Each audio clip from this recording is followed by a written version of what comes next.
I could ask you, I mean, Jess, in A&E, it's always busy and it's always difficult, but COVID-19 has now been going on for over 6 months. You know, how have you found the time to keep everything together and inspire yourself?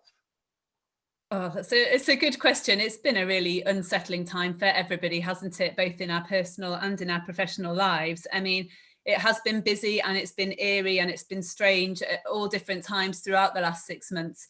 I think, you know, a way that we've kept ourselves on top of things in the ED team is through our really great leadership. We've got a great matron, Emma Morgan, and a really great clinical lead, Dr. Rosie Furs, and they've kind of steered the ship really well for us all, kept us abreast of everything that's changing all the time in our processes and pathways. And, you know, we felt pretty reassured by that and by our senior leadership. I mean, the executive team have been absolutely brilliant at taking care of us all, communicating really well and supporting us all through this really, really strange time. Yeah, I mean, with a 6-month span that you've got there, are you seeing different things now? Yeah, we are very much so. So obviously we're seeing a little bit of COVID again now, after having quite a quiet patch without an awful lot of COVID presentations over the summer.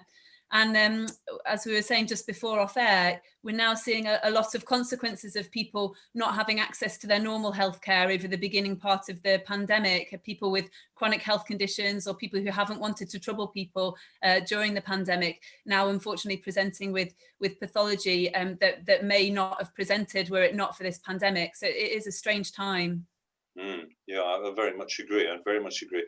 Now, Baz, I have to ask you this question, and it's not a glib question, but as someone during lockdown who managed to drill through their thumb, as I take a blood thinner, it just kept on bleeding forever and a day.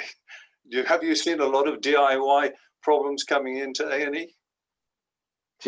It's been amazing the amount of people that have come in with DIY injuries.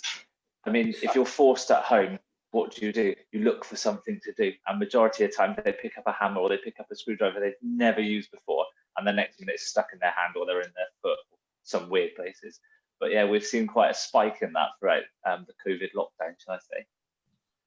Right, okay. Now, I've also heard that you featured in the charity social media recently. Come on then, tell me a little bit about it.